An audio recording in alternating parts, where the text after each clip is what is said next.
Hello, everyone. Welcome to the Salty Sports Show. It's me, the Salt Man himself, Doctor Salt. Just to get some background on me. This might seem weird. I'm a fan of the Dallas Cowboys, Los Angeles Dodgers, the Chicago Blackhawks, Chicago Bulls. Favorite college teams, the UCLA Bruins over here. Um, and there's Lincoln Steven. They can introduce themselves. All right. Yeah, I'm Steven. Just a fan of the Chicago teams. All of them. Pretty much all of them besides the White Sox. Although I am an active White Sox truther, I must admit. Go Cubs 49 on Twitter. And that's basically all I need to know about me. High school junior, and just excited to do this for the first time. Yeah. Well, I'm Link. I support the Nashville Predators, the Tennessee Titans, the Atlanta Braves, and am a fan of the Memphis Grizzlies. My favorite college team, Vanderbilt Commodores. All right. So, Sweet. So I think we'll start off today. We're gonna discuss. So the NFL has been pretty interesting. It's Yeah. big period, draft coming soon, free agency. So we'll start with the big bombshell, I guess. It's been kind of old news, but Dak Prescott signed a long-term extension with the Dallas Cowboys, 4 years. How much was the total money again? 100 was it 160? I think it was It was like 40 160. million a year, I think. And Yeah. the Cowboys did something I would call pretty clever. It's actually, by technicality, it's like 6 years with two void, and it actually lowers the cap hit quite a bit. So while he's making actually a lot of money, his cap hit this year is only 22 million, and it left the team with I think 2 million in cap space, and then they did some restructures worth about 20 million. They've used that cap space pretty well since then. They've gone after Keanu Neal, Jameer Pierce, Kazee, a lot of Dan Quinn's old guys. Hopefully, the defensive results will be a lot better than the Falcons, though, because, that's not particularly good. Yeah. But, yeah, I mean, yeah. Go ahead, my dude. Yeah. I mean, obviously, going into this offseason, it was probably the defense was probably a big point of emphasis for them. I don't think there was a ton of doubt that they were going to keep Dak. Jerry Jones is his prized specimen, to say the least. That might sound kind of messed up, but it's his prize guy. Yeah. So there wasn't much doubt that the Cowboys would at least try really hard to go after him. So and I mean, he's definitely one of the best quarterbacks in the league. He's definitely one of the guys that you can confidently say is going to work with a good team around him, or is just or can be honestly good with in most systems. And I mean, you get look at it. He's got Amari Cooper, he's got Gallup, he's still got Zeke. I mean, Zeke's not what he used to be, but he's still good. He's got some weapons to succeed, and obviously, if you're able to do that and you're able to improve the defenses, I'm sure they'll continue to in the draft. They're looking really strong. There's not a lot of competition in the division other than the Giants. So that'll be fun. But I'd say I think they play this really well. I'd say Washington is honestly stronger competition than the Giants. Oh, really? Wait, how so? I would say their defense is better top to bottom, and I get that Jones. There's a lot of improvement. I think he's a bit underrated. I think people exaggerate how bad he is.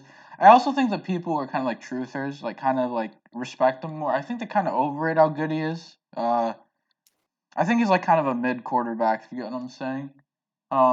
He has. I think he's about average to above. He has his strengths, but I think his flaws are also incredibly detrimental. Kind of like a bipolar kind of quarterback, kind of like Jameis is in a way. He has his strengths, but his flaws are super detrimental, and I'm not sure how fixable they really are. Yeah, he's definitely inconsistent. But I think what he's shown, he definitely improved over his rookie season, and he definitely was the guy the Giants were looking for. At I forgot where they picked him. Was it sixth or it was somewhere in that? Yeah, it was somewhere. Yeah. He's definitely looked like the guy they wanted there. Obviously, I don't think he's as good as a sixth pick quarterback you'd expect, but He's definitely not bad. He's going to work well with the system they have in place as long as they continue to supplement, which I know they will. They've got some good draft capital, and I think they're going to put it to good use. I think they'll be better than the football team. Truthfully, I think the football team has way too many holes on offense. Fitzpatrick's okay, but truthfully, I mean, I mean, McLaurin's amazing, but I mean, I just don't know if they'll be able to compete with what the Giants are building. I think they've just got some more depth around them. And I just I mean, it's obviously not to discredit the football team because they're building a good future there, but I just don't think they're ahead of the Giants just yet. Link, you have any thoughts?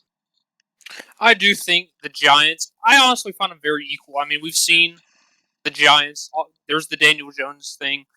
If I'm the Giants, I give it one more year. If he doesn't develop his football IQ, because that's his biggest issue, is the fact that sometimes he just throws the ball in a place that where it shouldn't go.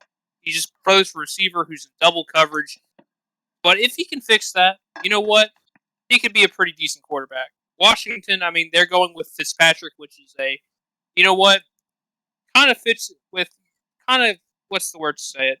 He's all right. He's serviceable. There we go. Yeah, exactly. But like you said, there are many holes on the there's some holes on the offensive and defensive sides, and you know what? I'd say they are just like how they were last year. They're probably going to win about 6 to 10 or 6 to 7 games, just like last year. Yeah, exactly. Yeah, I agree. I see. Yeah. I see like Kenny Galladay's, and we'll get to that in a bit. More, or if we could go to that now, we could. I guess we could. Even Yeah, though sure. Yeah, we could jump to it. Yeah. I guess even though we kind of were originally going to go with the Dak extension, I guess we could just talk about the whole division right there. But the way I see it personally, I mean, I think Fitzpatrick is also kind of like a mid quarterback. I think like considering what he worked with in Miami, I mean I think he did pretty well. I mean his like EPA results were like surprisingly good. And I I think the Washington football team, I feel like they have a can't lose situation in the draft because yeah, they probably won't get a quarterback unless they make a really really good offer for Atlanta to move down. They could do it. They could get Trey Lance. But obviously Lance would be a non-factor for this season cuz he would sit behind Fitzpatrick and company to start off. But I would say with Washington, yeah, they might lack in the quarterback. I still think I kind of prefer the weapons they do have to New York's. Now the draft could change that. New York could say we'll take Kyle Pitts, and I think that flips it. I like McLaurin is good, Samuel's good, McKissick is a good receiving back. They have a pretty good starting tight end. I forget his name. Their offensive line is actually kind of underrated. Like they have some decent pieces, and they could add to it. They could get another receiver. They could get maybe they could buff that O line. And I think that offense is going to be like really underrated. It won't be anything special. It won't light fires like Dallas's will, but I think it has potential. Yeah, and I could see them finishing above the Giants. I think you definitely have to expect some leaps. But they definitely have enough talent to at least kind of walk in that range of where the Giants are going to be. Kind of want to move on to the Eagles, which I mean they're definitely not going to be good this year. Everyone knows this. Yeah. Definitely going to be the worst team in that division. I suppose really today we could kind of jump into the big trade today. They moved down from 6 to 12, and they got a first round pick in 2020, or I think they got a first round pick. 2022. And I believe they moved up 30 spots I think they moved up 30 spots and like around pick 150. Yeah. So I mean, they're definitely going in next year with Jalen Hurts, and there's really nothing special on that roster. I mean, the best guys you have are really kind of aging, and I mean, truthfully, there's really not much more you can milk out of it. I think they might be able to trade some of them if they do well this year, or at least as well as they can. But I mean, I I think they're doing well so far with managing how they want their future to go. It's definitely a team that's willing to admit like that. Okay, we got kind of unlucky here. Wentz didn't exactly go as we hoped. We don't exactly have a ton of future talent, so we're maybe not gonna really kind of go for it this year. We're kind of just gonna go back. We're kind of just gonna wind it back a little bit. Look at the team from a deeper angle. See what we want to do for the future. Just expand those opportunities, which is really good for them. And truthfully, I think they're playing it in this division really, really adequately. I mean, obviously, they definitely could draft poorly. That front office is not amazing, but I like what they've done so far, to say the least. My opinion is this: I don't trust Howie Roseman with that rebuild. Yeah, I I can understand that. and you know what? I think there's two ways to look at this. On one end, you could say that Howie Roseman's mistakes have really cost the Eagles not being in this division conversation anymore. It's cost them the Carson Wentz era, essentially, in which they had their guy and they lost him. They burnt the bridge. On the other hand, I can applaud him recognizing that he's fucked up and that they're gonna start over again. And I think Yeah. I think the thought process with Hurts here is, look, we'll give him a chance to prove himself. If he proves himself, he will play the Eagles out of a top pick. If he doesn't, the Hmm. Eagles will have a top pick and they'll have a new franchise guy. Yeah. Yeah. Absolutely. Yeah, like really, really like what I just said. I mean, you put it perfectly. You're obviously not going to go into this rebuild with a ton of trust in this front office, but what they've done so far, I can appreciate at least. Yeah. I suppose we can move on to the rest of this huge trade today, involving the 49ers and the Dolphins. 49ers traded the 12th pick to the Dolphins to move up to the third pick for two future firsts, one of which went to the Eagles, and a 2022 third round pick. So it's very clear, obviously, that the 49ers are going to go all in, at least in my opinion, on a quarterback. Yeah. Although I would really, really love to see Trent Williams and Sewell together on an offensive line. But it's very clear they're going to go quarterback, and that's the right decision. I agree. Probably, I would guess they're going to draft Fields. I don't know about you guys, if you guys think they're going to get Wilson, or I'd imagine it's between Fields and Wilson. Well, obviously, if they want Wilson, they're at the Jets' mercy here. If they want Fields, they're at the Jets' mercy here. Exactly. Link, what do you think? Definitely think this is I can't really see if there's a loser in this situation. I mean, the Dolphins, they've already got that pick from Houston, which, tell you what, that's the biggest loser in this entire ordeal. 100%. But still, 100%. I mean, Miami, with the 12th pick, they can still get they're going after, an edge. Yeah, they're up to the 6th pick. They traded moved the up to 12th. 6. Yeah, Philly was the one that went to 12. Oh, that's right. I'm sorry. But even with that, you can still get a really high, edge rusher if you can, because, I mean, that's one of the issues with the Dolphins right now is lack of edge or any of that. But the 49ers, they get their future guy. The Dolphins, they get a nice compensation for the future. I mean, the Dolphins didn't really need the Dolphins, they could have gotten an edge at the current draft position they had in the late first round. Yeah. So this was kind of like, you could expend a pick on this and just send it to someone else, and then, well, as you can see, they now have the 6th overall pick now. Yeah. Yeah. I think the way they're gonna do this, I don't think they'll do edge with their first pick. I think what they're gonna do I is agree. they'll take Jamar Chase with their first one. They specifically looked at Philly because I think the Eagles they were willing to give up, and I think the Dolphins probably saw the Eagles as the most willing, and they wanted to jump Detroit because I feel like Detroit might have an inclination to trade back. Might have had one before. I don't think it exists now that the quarterback market is kind of bypassed going as low as possibly their pick. Yeah. I the way I see it, I see Detroit as well, not that. Okay, I see the Eagles are just going to move back, and I think the Dolphins they wanted Jamar Chase, and I think they'll take him there. 18 is going to be interesting for them. They can do edge rusher or middle linebacker, and I wouldn't endorse this, but they could also do a running back. Salt. I really like this trade for the Dolphins. Even Oh no. it would be fine. But they have they have a perfect opportunity to go Waddle or Chase, depending on which one they like more.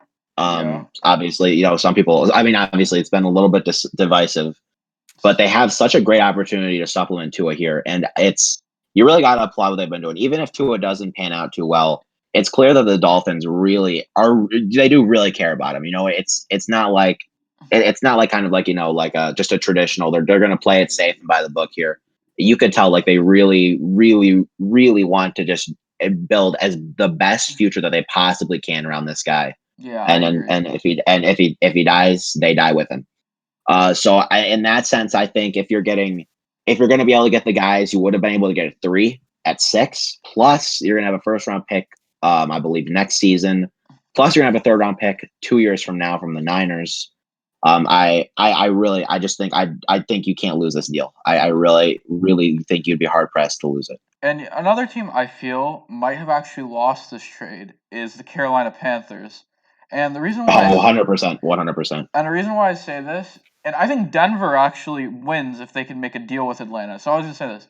Carolina, if they want to get a quarterback now, they're going to have to pay the division tax. And I don't think Atlanta is going to willingly let them get a quarterback. Yeah. I think if Atlanta is going to reserve the phone to Denver, if not, I think either they'll take Trey Lance, they'll give Denver the chance to move up and take Trey Lance, or maybe they talk with New England even. But I think Carolina is not. They're going to lose out on Lance now because of this. And what makes it even worse is the whole Watson saga, which that's looking really ugly for him right now. And if Carolina doesn't want to touch them, doesn't want to touch him in this time, I 100% support management's decision to do that. Absolutely. Likewise. Yeah. Oh yeah, sorry. Very unfortunate for the Carolina Panthers. I mean, I guess try not to reach for a quarterback this year. I would just try to go for one next year and just have Teddy Bridgewater be serviceable for, like I said, it's only for the season. I mean, the Panthers, they definitely were. There was some lost potential last year, but if you just take this one off and then, like I said, get a QB next year for the draft, they'll be good. So I think the class next year isn't great. I'm not too well versed in it. I'd imagine Saul could probably be better at it than I am, but I don't think the class next year is very impressive. I think, or at least nearly as good as this. It isn't as good as this one. There are two two quarterbacks will go high, Howell and Radler. There's some potential risers like Slovis and Daniels. I think the reason why Carolina also loses this, especially with the whole Watson thing, so there's not even an alternative now, is that, and I think Carolina, looking back, they really should have pushed to get that 3 instead of San Francisco. Because San Francisco at least had the option to talk to Atlanta if it didn't go right with Miami. Carolina doesn't. But yeah, I think the thing that Carolina is losing out on here is that they have, how would I say this? Okay, so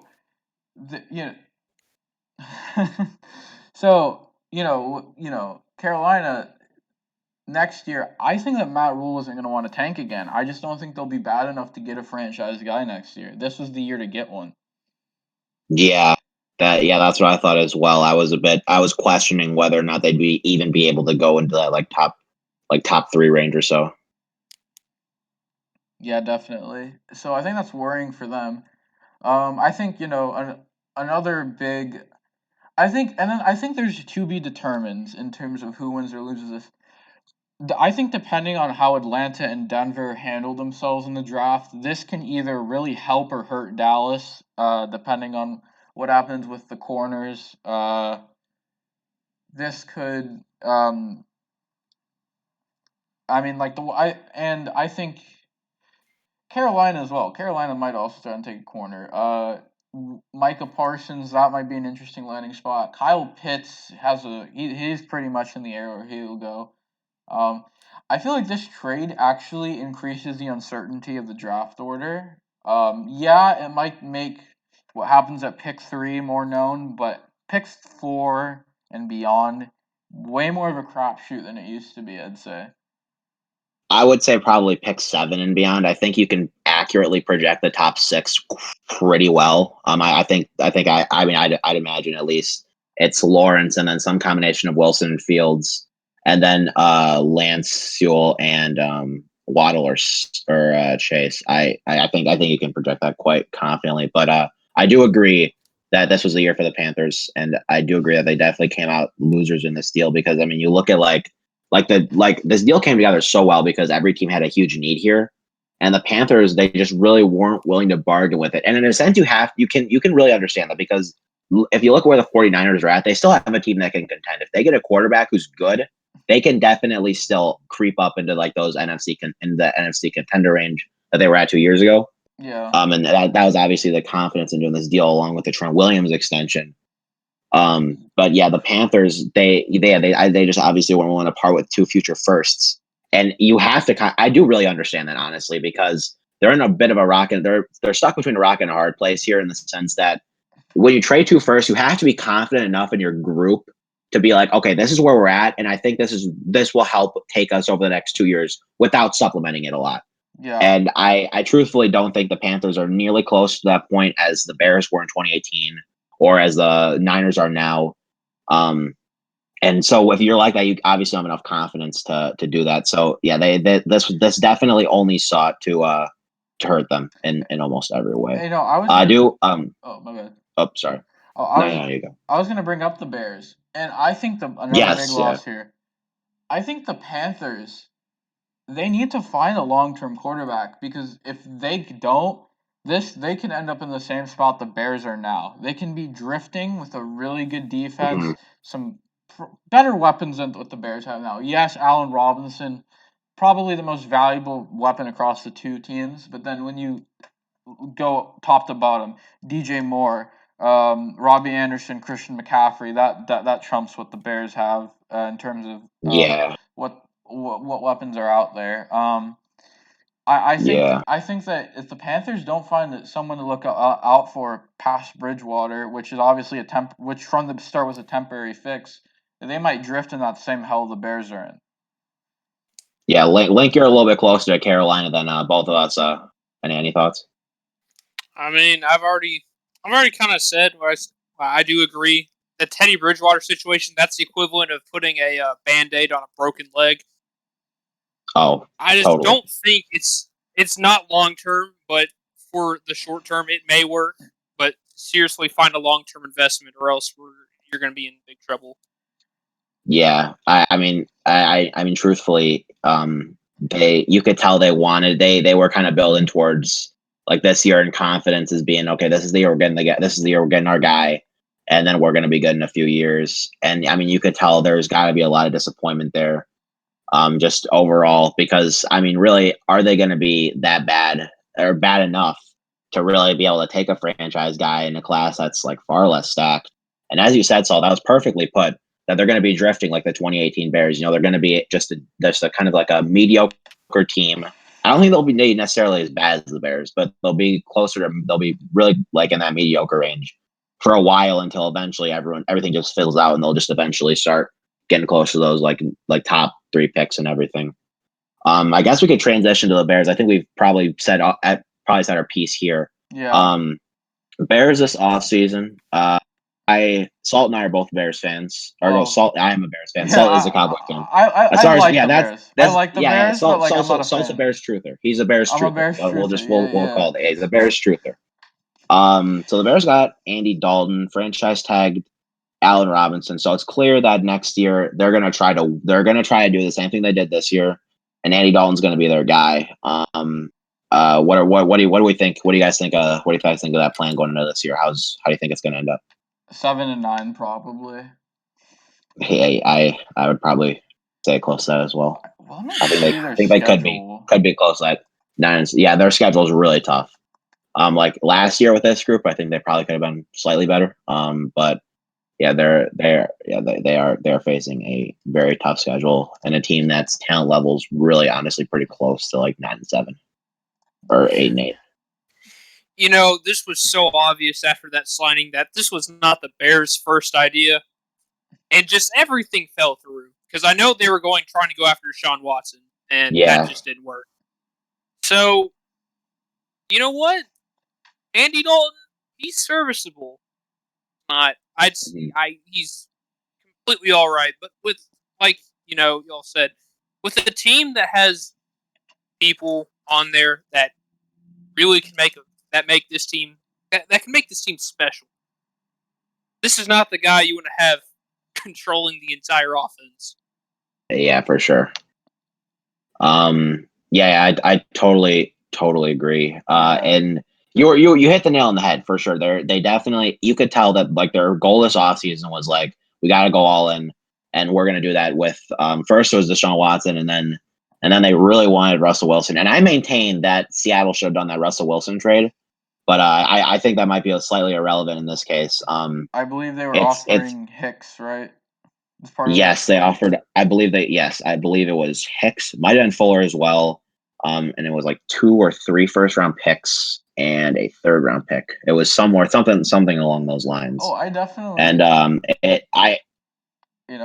yeah. I definitely think that they should have done that trade and then maybe flip like a third to get like Darnold or something and just see what happens.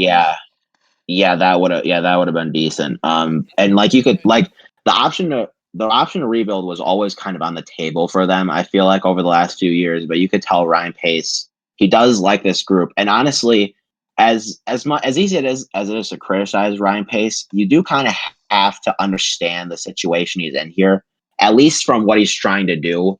Like he really didn't have that many options. Like you could probably nitpick like the quarterback, quarterback class outside of Russell Wilson, Deshaun Watson, but outside of those two in free agency, you're really not working with much. And Dalton's honestly probably close to the top of the guys you're going to be able to get. Yeah, you see, as a Cowboys fan, like I'm gonna be honest here, I didn't like what I saw much out of Dalton. He only really I know people are gonna oh, this is a valid criticism of Dak, which I'll firmly disagree with, but Dalton really only showed up with when the defensive quality was like poor. He got hammered by Washington twice. He did not play well when he saw New York, but when he saw teams like Philadelphia, the battered 49ers defense, if they were healthy, we would have been killed in that game. He didn't really play. He didn't like those were the games he showed up in. That's why the Cowboys went on that win streak that took us from pick 4 to pick 10 because our opponents were just awful, and it could have been worse. I maintain, I maintain that losing to New York was a good thing. Our draft would not be looking very good if we won that game. But Yeah.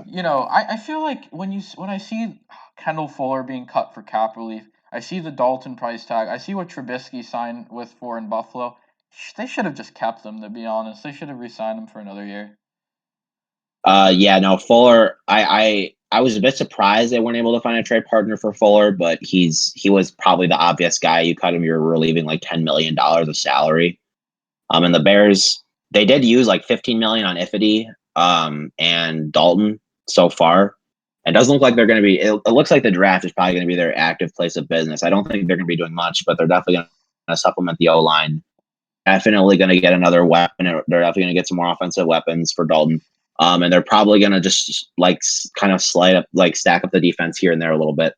But it's a decent team. I don't think there's really much more to say. I suppose we can move on to the Bengals. I would say one more thing about the Bears. Oh yes. Oh yeah. Sure. I do not like their draft spot. I feel like there are some players, like a possible receiver, absolutely, or a lineman, that I feel like they are like 3 or 4 picks out from possibly getting any. Like I feel like the Bears, like they're in a conundrum. Trading up is dumb because they need an array of quantity to get things, but at the same time, the quality what they might get at the positions of need, I feel like are kind of subpar, like compared to what they could get from like a few picks earlier. I feel like the Bears should trade back, like not a lot, but like a little, like a very minimalistic kind of deal. If they could find a partner for that, I don't think I'd be opposed to it.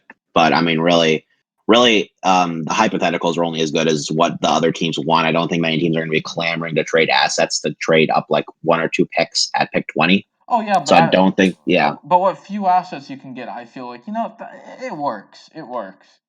I suppose, but like, what crosses the line between few and none is what I'm proposing here. Fair. Like, will teams even do them if it's just even if it's few? True. Like what's the difference between that and none? I guess. That's fair. So yeah, the Bengals. I suppose. Oh my bad. Yeah, I suppose if no one has anything left to say on the Bears, we could move on to the Bengals, who are looking not great next year, but they are in position to get Sewell. And but they did this offseason. They do have a solid tackle duo, so it is going to be interesting to see what they do with Sewell there from day one, because obviously the mission's to protect Joe Burrow. That is 100% what they're going to do, and that is they're going to like the Dolphins. They're going to die. If he dies, they die. Yeah, I agree. So Sewell with that O line is going to be real good. But I mean, how do you guys think it'll fit in with the new tackle duo they got working over there? You think it'll help kind of ease Sewell in? How do you think they'll use them? I mean, what do we think? So what I'm thinking, I feel like Taylor is going to stick to his word and commit to Reef at tackle. And from what I've heard, I feel like the Bengals probably really love Jonah Williams, and he's a great player. He just can't stay healthy. I think Sewell, there's a good chance he'll start the year at guard, and when the inevitable Williams injury comes around, they'll kick him out to left tackle. Yeah, I could see that as well. I thought they'd more kind of ease Sewell in a little bit, but yeah, starting him at guard, it'd be an interesting play. I would say it's an interesting play because I think he's probably a better pass blocker than he is a run blocker. But I mean, really, as anything you can get to help Burrow is going to be good. Link, you got any thoughts here? No, I think I agree with about everything. I mean, moving him. I mean, the Bengals. That is their goal. Their goal here is to get him on the field as soon as possible. Even they have, it shouldn't have long consequences starting him right now and starting him at a guard because they really need to protect. You know who? Yeah, exactly. Yeah, and I mean they got some okay weapons. I mean their offense could be capable this year. Really, I don't think they'll be good, but in the slightest. But I think they have enough to have the what's the best word? What's the word I'm trying to look for? Or at least the birth of a decent team in the making. I think they're in that kind of stage. I think we can definitely see it moving on, or I think we can see it as we go into this year. Not much really more with the NFL. I suppose we could move on to. I suppose we could talk briefly about the Chiefs and the Bucs, and and the Bucs and Isaiah Wilson possibly as well. Yeah, so I think a perfect move for the Bengals. His NFL career. Joe Thuney. I mean, the Bengals seemed like they were interested in him. The Chiefs signed him. The Chiefs. That was a really interesting one. They gave him a lot of money for. I think there was something on Twitter. It got deleted, so it may not be true. Apparently, his family really wanted to go to the Bengals, but they like Mike Brown, who Bengals fans despise, like lowballed him hard. So that is not looking pretty. Yeah. Yeah, and really with the Chiefs too, they're losing some. I mean, losing Thuney. He is a capable run blocker, and I mean he's also a capable pass blocker. I mean, you do have to feel a little sorry for Edwards-Helaire, and I do think they're obviously going to kind of dip into the guard class in the draft. But Thuney's pretty proven. Yeah. The thing I'm more worried about with their line is they cut Schwartz and Fisher, so their tackles are going to be it's going to be interesting to see what they do at tackle. Yeah. Oh my! I just realized I don't know why I thought Thuney went to the Bengals for a second. That was what I was. I don't know. My mind's being quite wired today. Yeah. But yeah. No, their tackle group is also gonna. It's gonna be interesting to see what they do there. I mean, that is probably what they'll try to supplement in the draft more. Really, any protection from Mahomes. I mean, not really like he needs. He's a good runner. But any protection really is good. He's your golden goose. really you're living and dying by him, but he's proven, there's not like a ton of pressure to really get him a ton of great assets. But yeah, no, I think they're pretty much in the same spot they were last year. They're rebuilding the core a little bit, but I think they're going to come back next year, and I think they're going to be probably just as good. Yeah, you don't want him to run for his life like it was the Super Bowl. Yes, and I guess moving on to the Bucks. So Buccaneers, I believe, kept all starters from their. Yeah.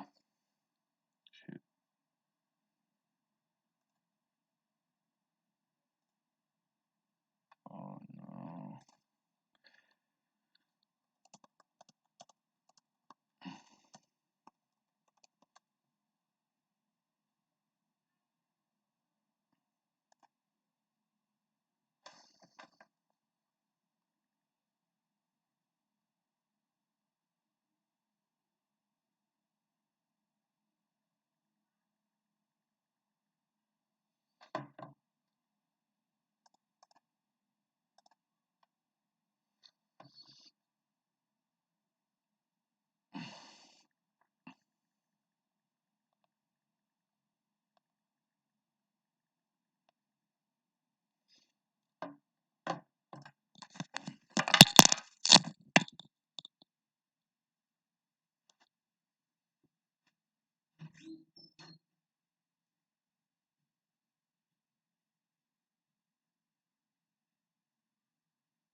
All right, and He kind of played. He played a bit poorly.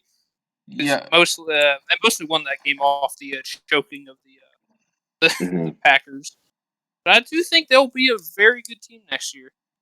Yeah, I think they'll definitely make a run. I don't know if they're going to be as good as they were last year. Obviously, Tom Brady was fantastic, and they did get a lot of great years from a lot of great guys. But they do have, I mean, with that core, there's room for improvement too. Really, if you think about it, because Mike Evans was injured, Godwin I think was battling something as well, and they both weren't playing at the level that like they were playing in like 2019. They can get back to that. I mean, that's going to be really something to watch. But yeah, I really I think they made a good decision, kind of just running it back, and we'll see how it turns out. Not really much more in the NFL. I yeah. suppose we could talk about Isaiah Wilson, Oh, who, sorry. as I said before, Salt. Oh yes. By the way, guys, Salt's internet went out for a little bit, but it's all good. All back Yeah, in. my internet went out for a bit, but yeah, I think with the Buccaneers, the thing about Evans and Godwin is that they both spent some time injured, and they also I think needed to adjust to the differences of having Tom Brady than Jameis Winston. Oh yeah, absolutely. Because Jameis, man, they could just go deep and just catch the ball. That's Jameis Winston football, and you got to pray he doesn't throw it to the other team by accident. Yeah. But yeah, I think they'll be I think their offense will be better next year. Personally, as long as Brady doesn't go through a sudden regression. hmm But yeah, Yes. Isaiah Yes. Wilson, man, Link. Yes. As like I said again, as Salt so elegantly put it, he is speed run his NFL career.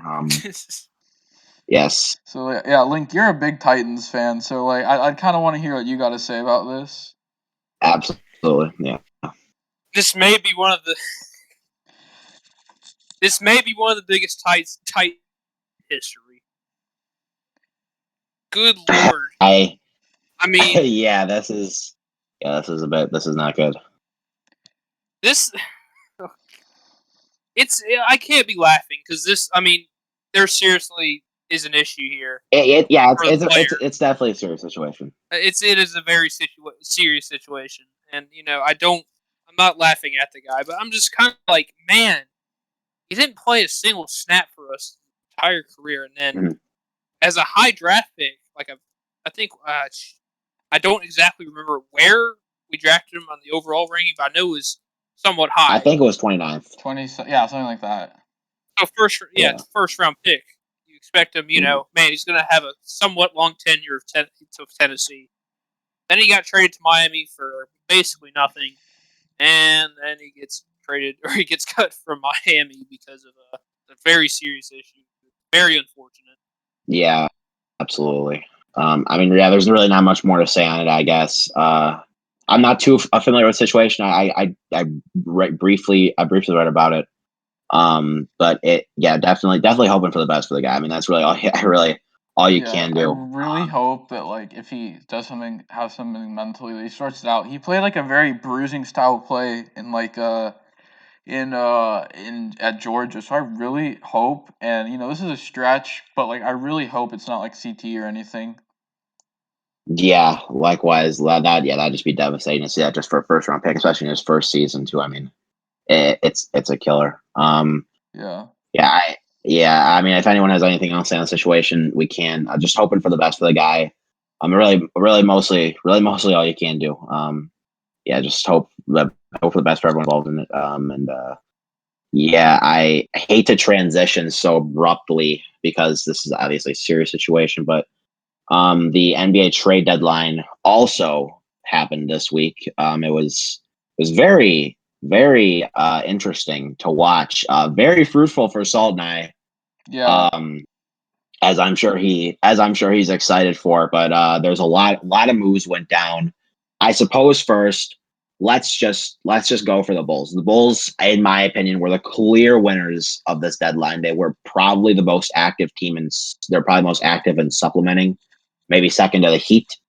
But yeah. So in case, I mean, just to recap, the Bulls made two trades, I think, because the second was a 3-team trade Yeah. where they received, in the first one from the Orlando Magic, they received Nikola Vucevic, who's a 2-time All-Star, and Al-Farouq Aminu for 2 first-round picks, former star prospect Wendell Carter Jr. and Otto Porter Jr. So a lot of moving parts there, a lot of moving salary too. Yeah. But yes, Saul, you want to kind of we're both close to home on this. I think I'd love to give you the reins here. What do you think? You liking this? Oh, I love it. I mean, I'm gonna miss Wendell and Otto for sure, but like Oh yeah, this is worth it. Like, there's no way this isn't worth it. Like, Wendell's potential, it's something that and I feel the same way about Laurie. I think that Jim Boylan just made it impossible for him to truly be able to hit it. And this trade was definitely a necessary one. Now, I remember a couple months ago, I was telling I was dreaming about Karl Anthony Towns, but you know what? I don't care. Vucevic is perfect. Like, yeah, he's not Towns, but welcome to Chicago, baby. We got another All Star. I'm excited. yeah. Yeah, same. I have really a lot of thoughts on this, but just trying to get my head into it. I mean, it happening during school too. I mean, that was just nuts. Feels like all the good stuff I happens during woke school, up to be to it, totally dude. honest. I woke Oh, up. really? Yeah, I was like, whoa. Yeah, I mean, I just heard someone text me like, "Well, we rocking with the Bulls trade," and I looked up. I was like, "Oh wow!" I thought we got Lonzo first, but yeah, no, you definitely take this. Yeah, no, Vucevic is a very good center. Oh, He is, I believe, ninth overall this year in total points added on NBA Math. oh, Zach that's Levine, good. for reference, is 13th in the stats. So he's definitely a very good center. He's a very good scorer. He's a good rebound. He's a decent. He's a good rebounder. He's a great shooter. I think really this is only going to look good for the Bulls, especially you're in a system with Arturis, who's a big fan of pick and rolls. Obviously, like, it's their second round pick last year, Marko Simonovic, who's currently playing in Serbia, reminiscent of a Nikola Jokic, perhaps, but Yeah, and who was he is a Arturas's very best draft pick in his time as Denver? Quite obviously. yes. But with yeah. Uh, so with Vucevic, you're going to be able to run that much better. Carter was good at setting up screens. I think that's definitely one of the things he really improved on in the short term. But he definitely lacked everywhere else. He wasn't that great offensively. He was pretty one note. And for a team here that's kind of like still kind of developing some guys and just kind of trying to come into their own, it really helps to have a guy who's going to fit Billy Donovan's system, who's going to be able to set screens, stay out in the 3-point arc, and then you can just chuck it over to him. He'll be close to open, and he'll be able to knock them down routinely. Oh yeah, And it's going to open up so many different doors just in helping the players, also helping Vucevic. I think he's going to be a better system than he was in Orlando, Oh, I obviously. But agree. I think yeah, everyone in the Bulls, every part of the Bulls here in this trade is going to benefit. Vucevic will, Levine will. I definitely think this will help out Pat Williams and Kobe as well. I think. yes, I wanted to address Kobe too, because I think it's going to be a confidence booster for him as well. Because going to the deadline, there was some uncertainty on what the Bulls were going to do, on how much they trusted this future core, and really how much they what they were willing to do if they were kind of just, okay, we're going to hold back, I guess, and we're going to just kind of try to do it again, or if we really trust you guys and really going into it. And I think it's such a bout of confidence for Kobe to know that he's part of this group of guys that they want to win with. It's clear that Arturis is at least trying in the short term to be a top 5-6 team in the East. And it's really invigorating to know that. Not to mention, just to help Vucevic is going to provide to him on the court, but it really helps, kind of, in my opinion, clear up that mental state. If you know that you're the guy they want, it helps kind of clear that uncertainty. You don't there's I don't want to. There's almost less and more pressure to it, but I think when there are people confident in you here, or in this in this new era of Bulls basketball, I think it's going to really, really help him out, at least in terms of his mental game on the court. Yeah, I think for Kobe, he's we got to be kind of honest. Yes, I he feel has like been bad this year. he's been bad this year. It's possible that the point guard might not be the role for him. He may need to be a shooting guard. And you know what? Yes. I would, if we could find someone to play point, I wouldn't mind testing how we'd do at shooting guard with Levine playing small forward. It would be an interesting experiment if Billy Donovan could get it working. Yes. Obviously, Yeah. Pat has proven that he could play the 4. He's proven he could do it. Idealistically, he's a 3, but he can play the 4. Yeah. I feel like they've been playing him more on the 4 this year and kind of easing him into the 3 spot. But I think he could definitely play both. Yeah. I think that's the big thing about Pat, though. I think I think that he has that elite upside, and I think that For sure. I think on top of that, he's an incredibly versatile player. So I think you can do a lot of things, and you can incorporate Pat into those things. For sure. Link, I hate to throw you in here, man, because I don't know how close you are to the situation or anything, but have any thoughts with this trade in general? I do not, and I'm sorry to say this, but honestly, did not really read a lot about NBA free agency. It's probably because my team, the Memphis Grizzlies. Did y'all hear what they did this free agency or this trade deadline? Not much. Oh, that's close enough. They didn't really do anything. Yeah. That's why I've been kind of very quiet during this NBA trade deadline, because I mean, with the current Memphis core, I would kind of push a little bit for a center. Maybe try to trade for one. But hey, I mean, what are you gonna do? Yeah, they have an interesting group of guys. I think Ja's pretty good. Obviously, he's pretty good last year. I think he kind of took a little bit of a step back this year, but they have a nice group to work with. JJJ, even Josh Jackson was doing solid this year. Valanciunas. Yeah, that's true. Yeah, really, it was all about kind of, I guess, progressing the group they had, and they really haven't gotten there just yet. So I think they're kind of just in a little bit of a lull in terms of what they're going to do for next season, and kind of wait the season out. So from that standpoint, I can totally understand not really wanting to contend or rebuild. Yeah, I also think that Ja was hurt for a lot of the year, so that probably factors into his performance not being as well, especially after he came back. He's just coming off the injury.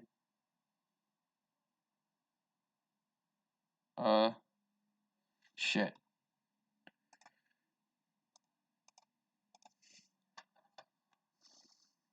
Because I do like the core that we have. Yeah, exactly. Did I cut out for a second? Speaking, you might have, yes, but I was going to say, speaking of centers, and this is going to be a terrible transition. I apologize, but the Bulls also did get Daniel Tice for well, not only the Bulls get Daniel Tice, but the Nets got Blake Griffin a little while back. And there was some centers moved around. Bulls obviously got Tice and Troy Brown Jr. for Daniel Gafford, Chandler Hutchison, and yeah, just those two. And then I believe the Wizards kicked over Mo Wagner. Or no, the Bulls also kicked over Luke Cornett to the Celtics. So Luke Cornett and Mo Wagner went to the Celtics. Hutchison and Gafford went to the Wizards, and Tice and Troy Brown Jr. went to the Bulls. Not I like this for the Bulls. I think the Wizards did okay. absolutely. I think the Wizards did pretty fine. I don't like the Celtics' involvement in this trade, to be honest. I'm not exactly sure what the Celtics are trying to do right now. It feels like they're it feels like they're both trying to kind of squeeze out a playoff spot with this group this year, as well as kind of pull back and kind of just go for it next year. So they've been surprisingly active in that regard. It's similar to, I guess, to if the Grizzlies were active in my eyes, because I don't think the Grizzlies are as good as the Celtics. Yeah, I can see that. Speaking of, some other things. So the Miami Heat, Mhm. it's a pretty interesting move. Yeah. I think the Heat, what they did, I think they, after the Bulls, I would call them the biggest winners. Obviously, the Mhm. risk, they took a lot less risk on than the Bulls, but obviously the rewards won't be as significant. But it's still like they did well for themselves. Yeah, Aldridge. Aldridge is still decent. Definitely not as good as he used to be. He's getting older. But you'll take him in that kind of group with Victor Oladipo, Jimmy Butler, and Bam Adebayo, which is a very solid group of players. I don't remember for sure what they got for Oladipo. I remember there was I don't think it was that much, but I don't know, I could be wrong. But they definitely are gearing up for another championship run, or at least another title run in the East against there's some more competitive teams. Obviously the Bucks are still in it, the Nets and the Sixers are still in it, or are now in it more than they ever used to be. Um and but yeah, no, they still got a nice team there, and I think they think they could be able to surprise some people. We'll see. It's going to be interesting to see how he works in that kind of offense. Because I know they've kind of been trying to incorporate Harrow, and he's got a little bit of the same vibes that Depot does. Obviously, significantly less polished. But I mean, what do you guys think? How do you think they'll fit? Or how do you think he'll fit into I mean, I think Hero, he'll be skill set? good. He'll have more of a coming off the bench role, obviously, with Depot on the team. Depot will be the starter. Um, Not sure what they'll be doing at the Mhm. point, but definitely the stacking up the forwards more. Bam, Aldridge, and then obviously Jimmy will play at the three. I really like what they're doing. I think the Heat, they have a good chance, depending on how the cards stack, to win the East again. I feel Yeah, like the Heat, they could win the East as long as they don't play Brooklyn. I feel like Brooklyn is like the one killer matchup for them. If they can, yeah. I feel like if a team like say Milwaukee can take care of Brooklyn before they have to, they could win the East again, kind of deal. Yeah, I do. I completely agree. I do kind of want to move on a little bit. Speaking of the East, and not far away, the Orlando Magic, which we've obviously talked about before. Not only did they trade Vucevic, who was by far and away their best player, they traded Aaron Gordon to the Nuggets, and they traded Evan Fournier to the Celtics. So they've got rid of their big three right off the bat. So right now you got a group of Markel Fultz, Cole Anthony, and Jonathan Isaac, and Wendell Carter Jr., Mo Bamba, and am I forgetting someone? I might be. I can't even remember for sure. Yeah. Uh, So yeah, yeah. that's an interesting. They'll have draft capital. I think the Bulls did a good job with the protections. I don't think the Bulls are really ever going to be picking top 10 this point unless they actually go into the Mhm. lottery. God Yeah. forbid any injuries, obviously, being part of that. Yes. Um, I think that with the Magic, I think they lost value wise, but I feel like they cut in terms of these trades. The Vucevic trade, they could have gotten more. They definitely could have done a lot better with Gordon. Yeah. I think Yeah. I think they undersold, but I think they're going to be bad enough to where they could realistically get top prizes in the draft. But in the end, we might Mhm. look at this and go, well, this more than anything set them free to really get those top prospects. Yeah, I do kind of implore the Magic in this situation, to be totally honest with you, because in my eyes, the line to where you have to decide between going forward with your current group or rebuilding is when you're like a fringe playoff team or kind of in that range. Similar, I guess, to as maybe not exactly, but as the Timberwolves were, although they more retooled. But I digress. So the Magic were definitely kind of in that fringe playoff contender range. Obviously, they made it last year, although they got bounced. Or they made it 2 years ago, but they got bounced by the Raptors. I don't remember if they made it last They year. did, I But I think. I think they believe they beat did. Yes. Milwaukee in Yeah. game 1, and then they got they lost Yeah. again. Yeah. So trading your group of guys, I mean, I implore them for doing so. I think this is close to the best they could have gotten. I'm not a huge fan of Gordon. I think I don't think he's that talented. But I mean, I think really at the end of the day, Vucevic was the important guy, and you got your 2 firsts for him, and you're not going to be a good team. And they definitely know this. And truthfully, I really don't think they're going to try to win as much with this current group of guys. When they got Markel Cole, Jonathan Isaac, Mo Bamba, Wendell Carter Jr. I really don't see that as a core that's going to help you. That's going to lead you. That you can supplement, and that's going to kind of lead you to the promised land. I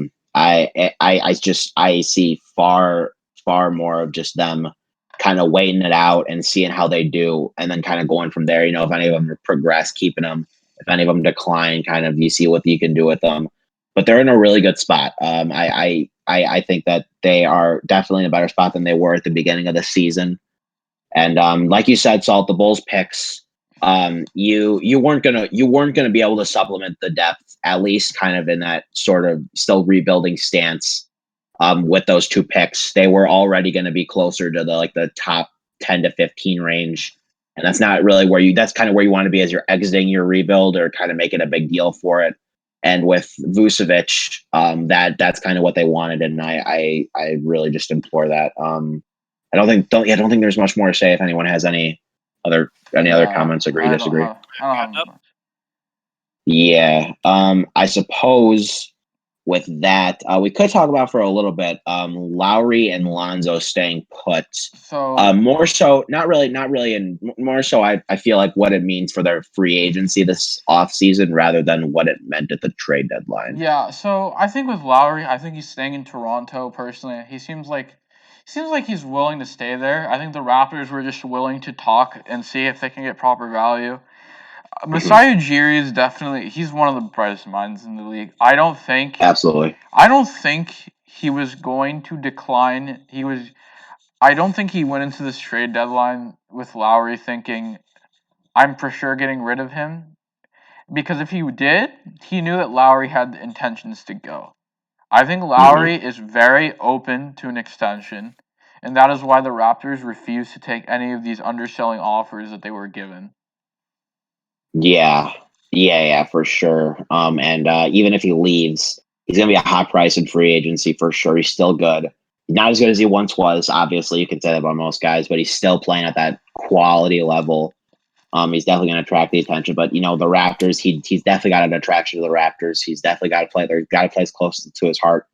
And if they really want to go for it next year, which I think they will, they locked up Van Vliet. They locked up they locked up Anunoby, and I believe they locked up Siakam a little while back too. So they got their big 3 there, and Lowry's basically kind of the guy to anchor those. Yeah, I agree. In terms of Lonzo, I think the Pelicans could keep him, although I do like the prospect of him maybe going to the Bulls or the Knicks, because the Bulls, what they really need right now is a playmaker, and they kind of got that in Sato, who's all right. But they definitely need a guy who's kind of going to anchor that offense a little bit more. Obviously, with Vucevic, you're expecting him to create better plays. So I guess I guess he's kind of a playmaker on his own with how they're going to use like the pick and pop, pick and roll and stuff like that. Yeah. I think they could definitely use a little bit more of a like a playmaker, a shot creator on just around the court, and Lonzo's going to be helpful for that. Also, also could go to the Knicks. Also could go to the Pels, or could go back to the Pels. I mean, what do you guys think on the situation? Link, you want to say something? I'm sorry, what was It was about Basically, the Lonzo Lonzo Ball. situation. Yeah, what do you think is going to happen as he enters free agency this year? To be perfectly honest, I'm not sure. I'm completely not sure. I really It's definitely tough. It's definitely I think tough to it's judge. definitely up in the air. There's I think the Bulls. I feel like there's a very good possibility we could have a sign and trade with him and Laurie going down. We'll see what happens. The Pelicans are looking to save money. Laurie won't cost nearly as much as Lonzo. I could see a Yeah. potential fit there. So yeah, definitely that's a possibility. I could also see, the Knicks could also propose something, but I don't know if it's me. Like, I feel like there's every time there's like a Knicks rumor, I think there's the Knicks like they seem bullshit, but I'm gonna be honest here. I think the Knicks are always actually interested, but they're just really bad at negotiating that they'll never get anything done. I think that's the reality. That is possible. That is possible. Obviously call back to the Durant Tyree offseason, the infamous one for that franchise. Yeah. But yeah, I could totally agree. I also think this isn't really me hating on the Knicks because I do like their future group, but I'm not sure if it's as attractive like in the short term as the Bulls are. I think Lonzo's gonna have like a better shot to win at least closer to now than he will with the Knicks. If he chooses the Knicks, obviously New York it's a pretty big market. And they got some guys there. They definitely, Randall, I think, is going to be out in free agency, but he's having a really good season. RJ Barry, obviously, he's not doing too well this year, but the same boat as, like Kobe White or Patrick Williams. You obviously can't give up on him yet. Yeah, they got quickly, they got some guys, but in terms of the better situation, I think the Bulls or the Pelicans present a better opportunity for him. Yeah, I think Lonzo wants to stay in New Orleans. I think it's about New Orleans being willing to give him the money he wants. Yeah, exactly. I think they can. They're going to be hugging the cap a little bit, but I think they can definitely go for it. That and I think that they're coaching the way they're scheming the team. They need to make that Lonzo Zion connection a lot better than it is. Yeah. I definitely Yeah. think if Lonzo's going to test the market, he can kind of impose that more. And now that he has the opportunity to go elsewhere, he can make that as a staying demand. Yeah. No, for sure. Yeah. No further comments. Yeah, I think we've pretty much gone over everything we can. Pretty active in the NBA, NFL. Moving on to less active in the NHL. Mostly really just in terms of. Do you want to go to March Madness real quick, just because that's going on? Yes, yeah. When NHL really, mostly just surprising teams like the Hawks and the Predators and the Sabres. But yeah, March Madness. This is probably where I'm going to tap out a little bit here. For Lincoln Salt, but I could definitely. I'll just do a quick kind of experience. Mm-hmm. So I'll just talk about my bracket. I haven't watched too much outside of my favorite team. So last couple of years ago, I had an amazing bracket. 91% was like my finish. I won most of my pools. I banked on Texas Tech, and it really got me places. I got most of my I think all of my Final Four teams went to the Elite Eight. Didn't get everything right. I banked pretty good on Auburn. That also really helped me. Mm-hmm. This year it's ruined. I had Illinois going far, and they probably got. I would say Loyola Chicago got screwed by the committee for having to play Illinois and overcame it. So you know what? Big Loyola props is to them. so weird. Yeah, I don't know what is going on with Loyola. I actually don't live too far from the school, but it's so weird just to just to see them just do so well the last few years for a team that's almost feels like they don't even belong in the big 32 teams. Yeah. Link. Any thoughts on? You're a Vandy fan.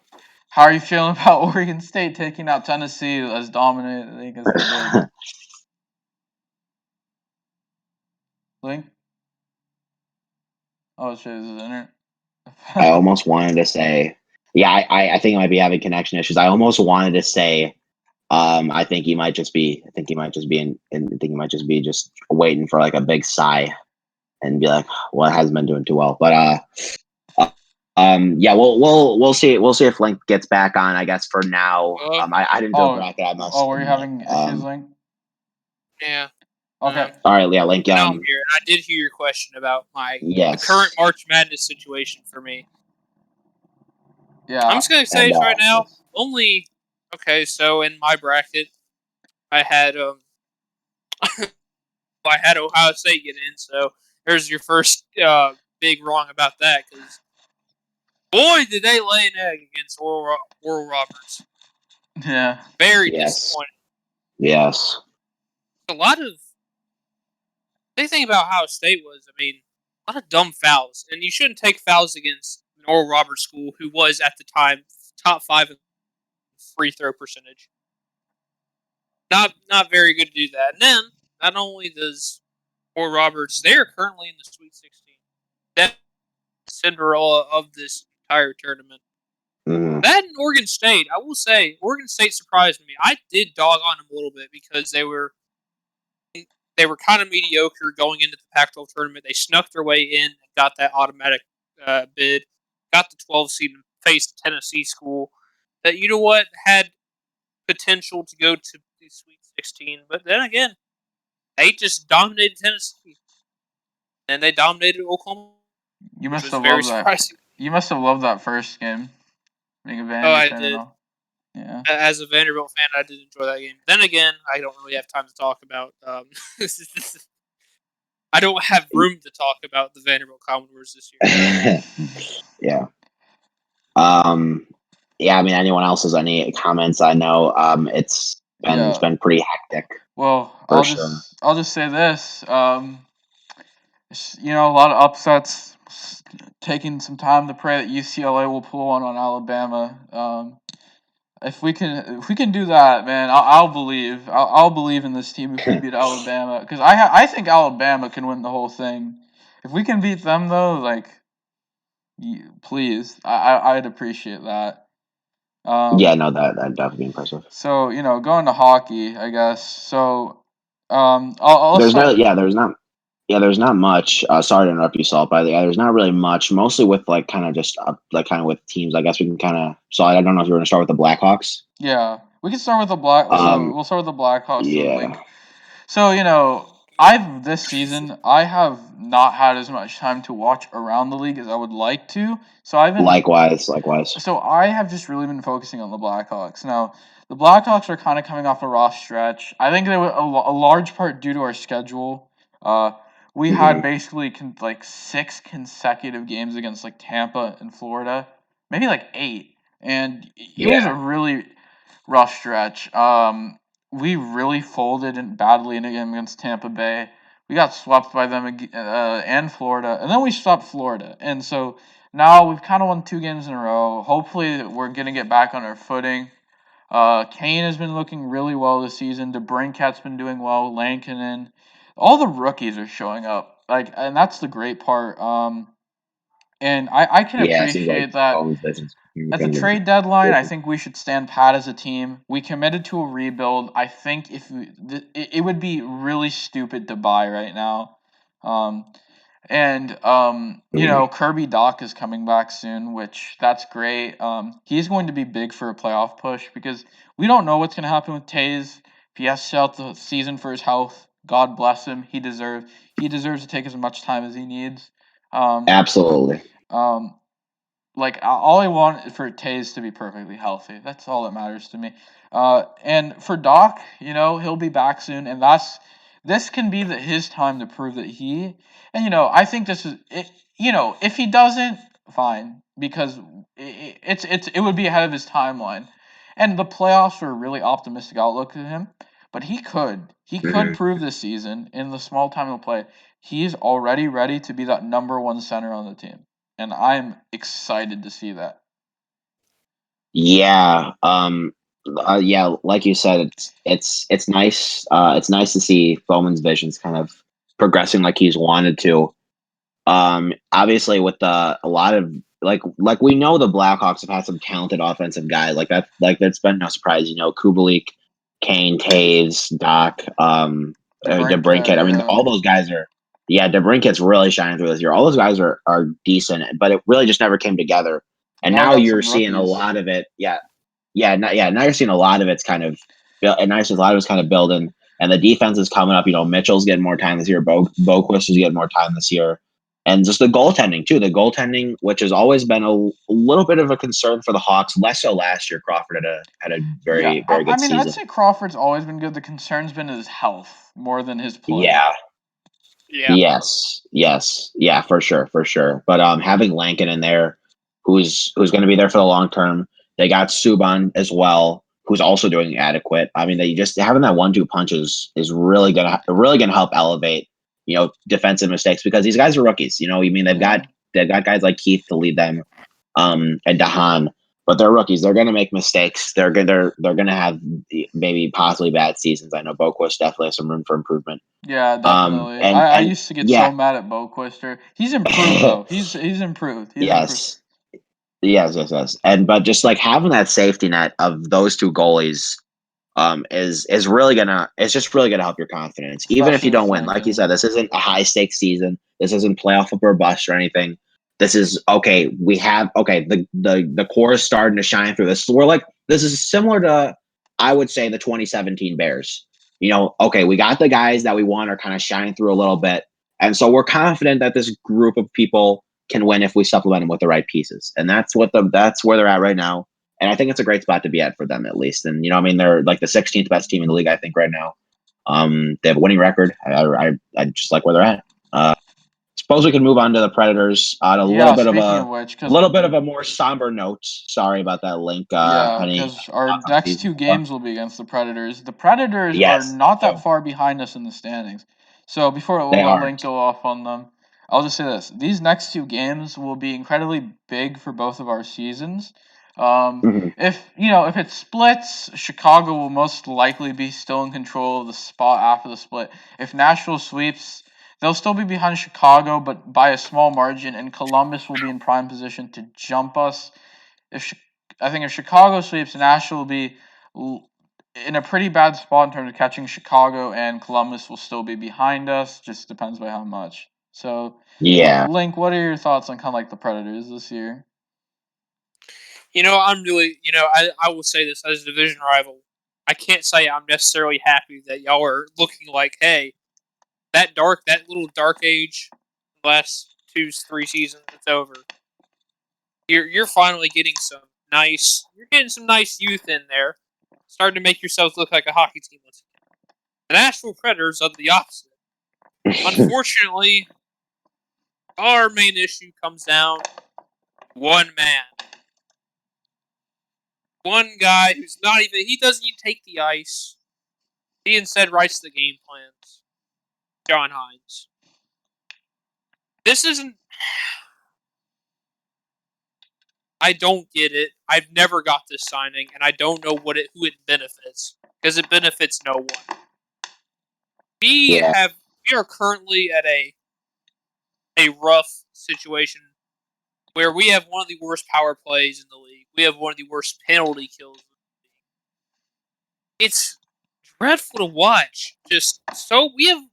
I can say we do have potential.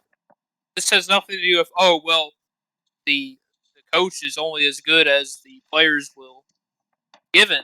No, it's not true, because Forsberg, Kelly Jonkroth, Tolverman, he's good. Grunlund, he had himself a 4-point game last night against Detroit. So I don't get the excuse. And another big issue coming to Nashville, definitely this year, shockingly, goaltending has not been as solid as it used to be. That's expected. I feel like Rene is just. I expect. But the thing is, I expected way more out of Saros this year. I expected like to overtake Rene. I was like, okay, so Saros is going to start taking a lot more. We're going to stop this whole splitting games nonsense. He's going to get a lot more starts than Rene. It just hasn't happened. I don't see him as the future goaltender that we need, and we already have one. And he's still in the prospect I was about pool. to ask. So, do you think that this season has made the Euros, and he's played very well in Russia? So, in terms of how he's done for himself, but the way Saros has played this year, it's made the Yaroslav Askarov pick look more and more justified in a way. Oh, absolutely, because I didn't understand it at first. Like, I was like, okay, so goaltender. I mean, I understand Rene is about to be on the way out. Saros, he had a decent year last year.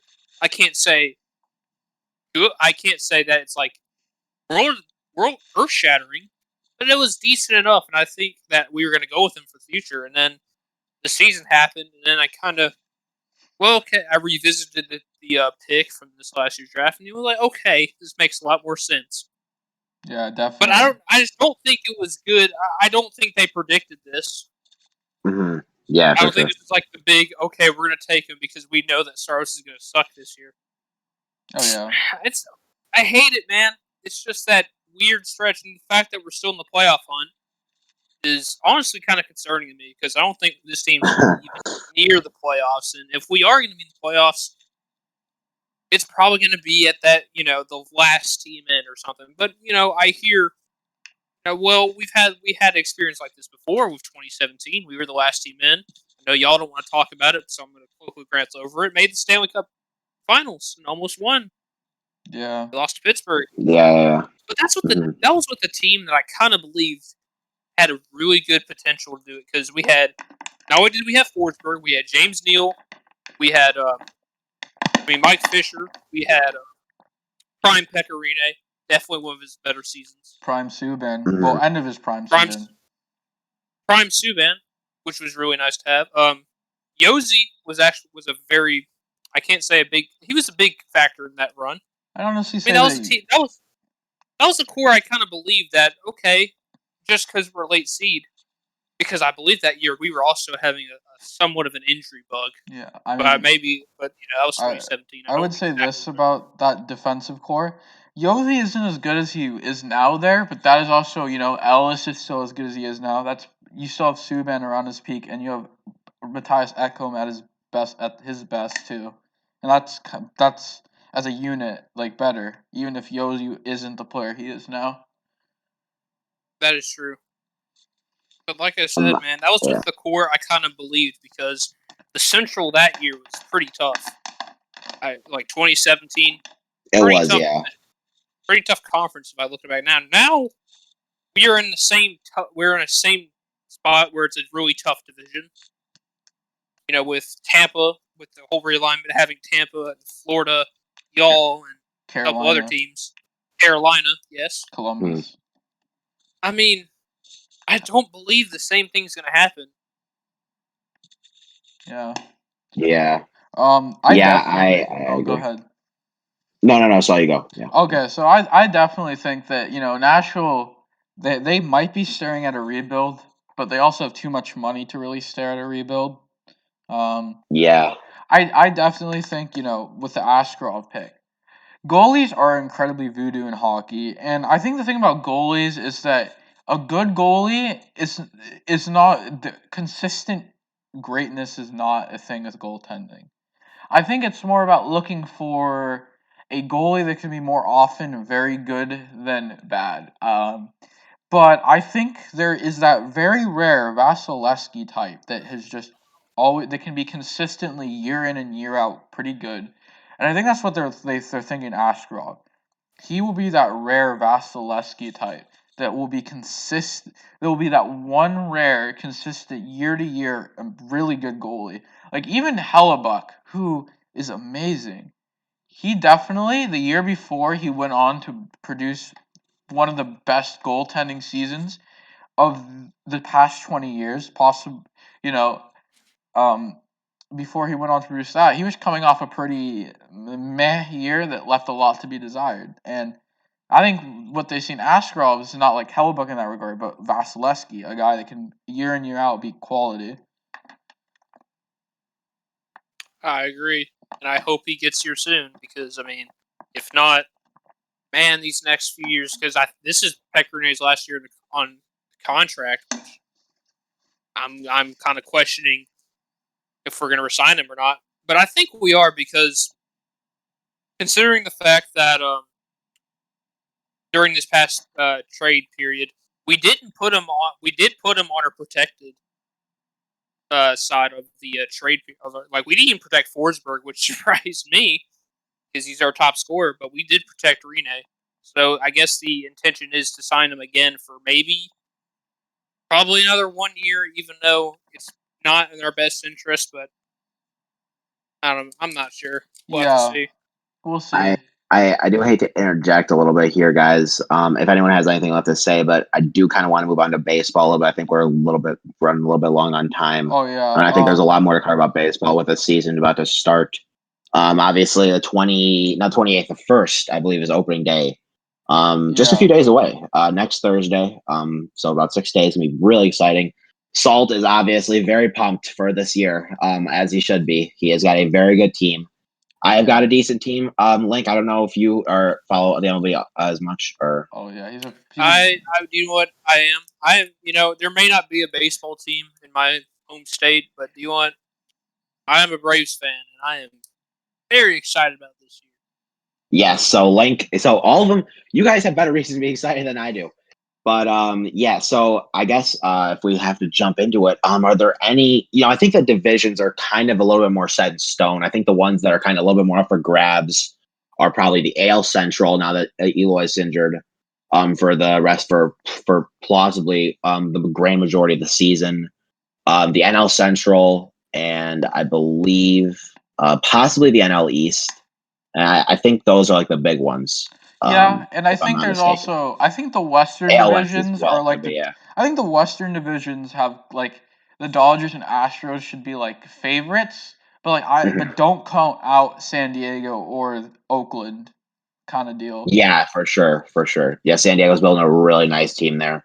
Obviously got you Darvish Definitely. and Blake Snell this off season, but they got a lot of great guys coming up. But really, again, it's all about outpacing the Dodgers because the Dodgers are not showing signs of slowing down. They got Trevor Bauer this offseason, who was amazing in 2020. Had best like one of the that's not just the best number of his career by far, but one of the best numbers in baseball. And I like what they're doing too in free agency, where they're kind of they're building like 2 to 3 year contracts, so they're not really locking in on a core like right now. And they're with that development staff, obviously, you have the confidence to say, okay, so this is going to be our core now, but we may transition it pretty heavily soon. Then we'll transition it heavily from there, and so on and so on and so on. And it's a cycle of winning that can be repeated with the right development, which the Dodgers definitely have, Oh in my yeah, opinion. I definitely agree because if the Dodgers were in a traditional rebuild cycle that most teams seem to find themselves in, I think in the future some teams will get themselves out of this. They Yes. would not. They would be currently a bottom tier.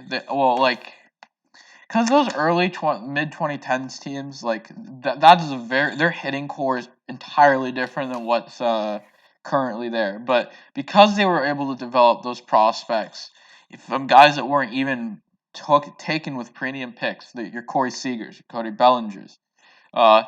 making such a great farm system to make trades for guys like Mookie Betts, picking guys off the streets like Justin Turner and Max Muncy. They were able to build a contender within a contender. Um, Exactly. um, and I mean, I am like stoked for next year. Um, the Padres are going to be really good competition. Mhm. Definitely, I think their pitching obviously is better. I don't think their hitting will be quite as good, but it'll still have it'll still be really good though. Um, Yeah. No. Yeah. okay, I think Tatis he could put up around the same numbers. I could see Cronenworth doing it. Uh, I could, there's guys I could see it. I could see Machado taking a small regression, but he won't have the valleys that he had before. Like Yeah. he won't be 2019 Machado kind of levels of Yeah. he could do better. But you know I think but with the Dodgers and I think it's fun seeing the Padres compete with them. I'm not like most Dodgers fans who are like trying to just dismiss them. Like I'm going to Yeah. embrace this. It's going to be fun. It's going to be fun watching Tatis. It'll suck when he hits a home run off of my team, but it's going to be a fun competition. I mean, and with us, I mean, our lineup is looking great. Our rotation is gonna be interesting to see throughout the season. So Bueller, Kershaw, Bauer. Those are the only 3 true locks in the rotation. Price will probably start out in the rotation, and I'd expect Roberts to make a decision between Urias, May, and Gonsolin for that 5th spot. But throughout the season, based on performance, Urias, Price, Gonsolin, and May will be fighting. They will be battling throughout the year for that spot. Yeah, it's interesting. It's going to be interesting because obviously, 5-man rotation is mostly encouraged. You kind of want to go for that over like a 6-man rotation, a 7-man bullpen. But it's going to reward them the opportunity to supplement that. It's like they're going to have so much pitching depth that not only are they going to be able to like trade them for guys, but they're going to, like they did with Maeda, but they're going to be able to kind of transition guys into like, okay, so they're going to be able to give them different roles. They're going to be able to split time between them. It's a bullpen era now. It's an era of guys who aren't going to pitch 300 or 220 innings a year consistently. And honestly, I think the Dodgers are they're kind of at the head of that, really. I don't think there are many other teams who can say the same. Maybe the Padres, obviously after this off season. But I do like where they're going. I don't want to spend too much time in the NL West. I kind of want to move on. I want to go over East. The competition between the Mets and the Braves, where Link's got a foot in the door. Link. What do you like about the Braves? What do you like? What do you think about the competition? Any other teams in the NL East that you're afraid of? What are your thoughts? Definitely the one goal in mind for this Braves season is to show the rest of the division that we aren't letting up a bit after. I mean, the New York Mets had a very good offseason. They had a lot of good moves. Fortunately, they had Tim Tebow. They had that went away. So unfortunately for them, yes. I'm only kidding, y'all. But the Braves. I mean, we almost made the World Series last year.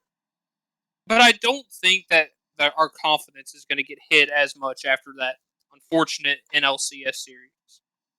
But yeah, for sure.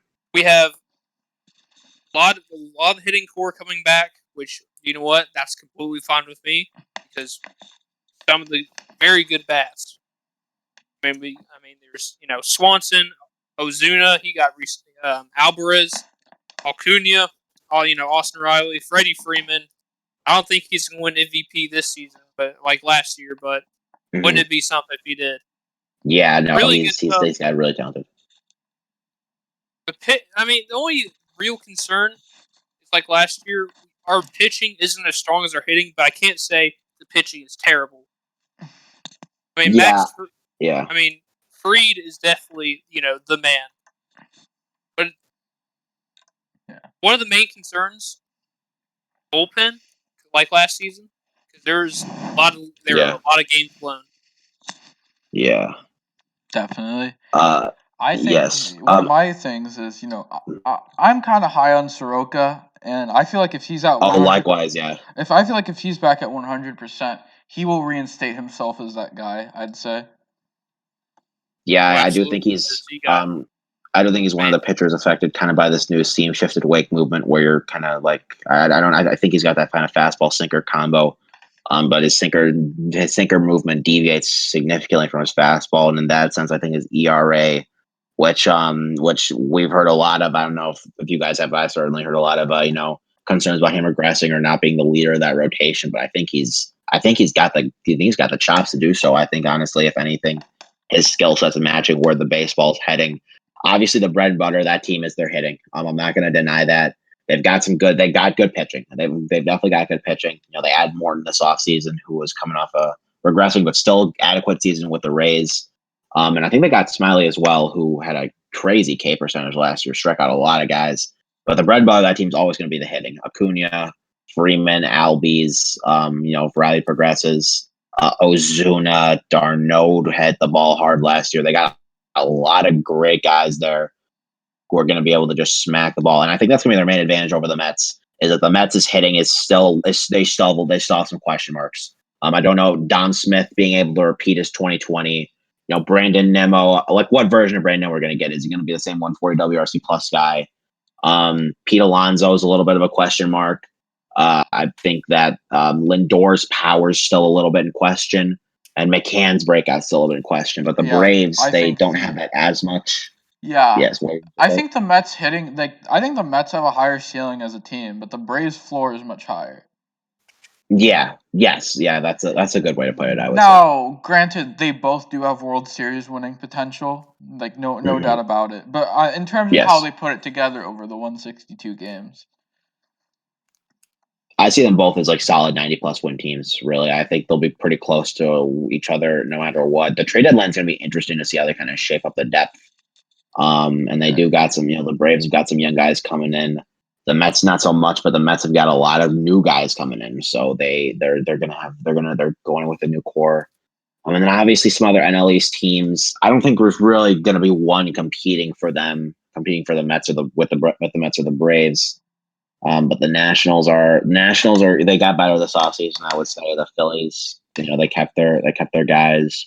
The Marlins are still kind of they're still kind of rebuilding, but they're like also kind of trying to win. I think for the Nationals, they could make the playoffs, but I feel like they need the Mets to kind of have not the worst case scenario, but one of their worst like off scenarios. Yeah.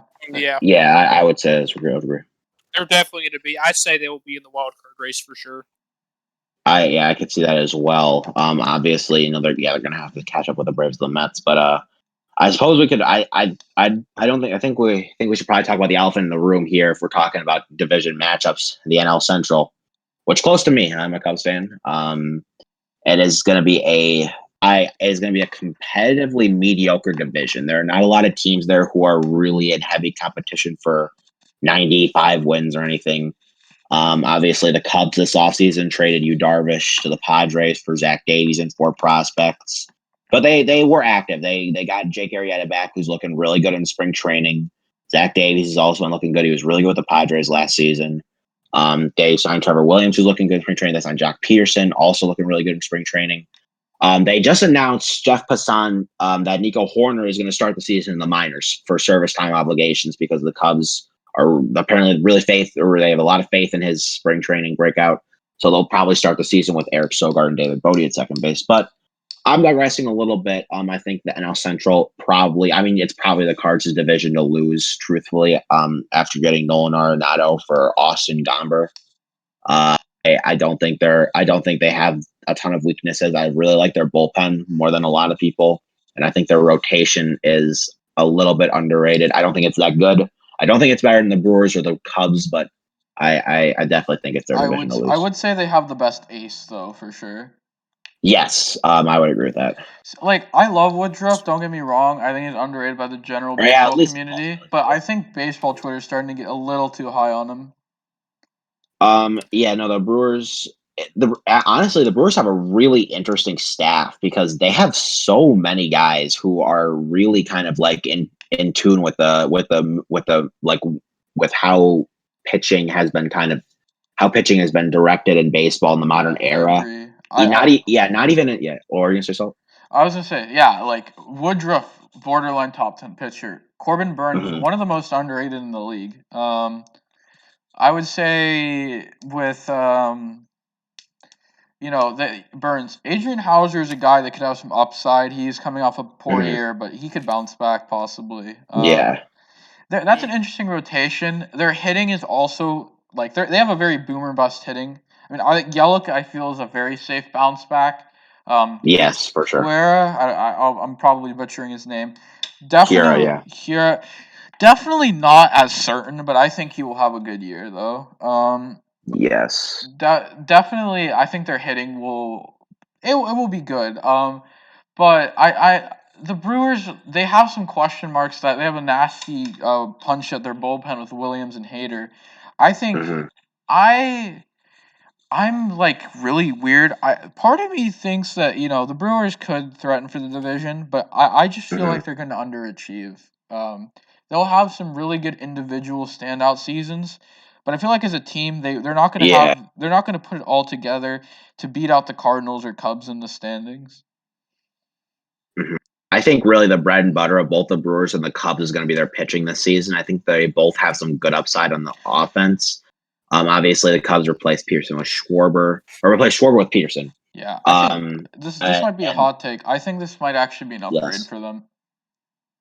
I agree. I agree, especially with how not like Peterson's going to go from a division that's like almost 50% lefties that the Dodgers have faced to a division that the Cubs where they faced about 15% lefties. So you're already going to be able to work into that full time workload well when facing majority righties. But not only that, but it's also thrilling to see he had a home run off of Harlan Garcia today, who was a lefty. It is exciting to see how his sort of they've been saying his minor swing changes have been kind of have been really benefiting him this spring, and it's really exciting. Definitely. Obviously they've got some question marks with Baez, Bryant, Rizzo, those all three entering free agency, all three of them having worse seasons than what they would have probably expected. What Cubs fans probably expected in 2020. But I think the Brewers and the Cubs could make a push with their pitching.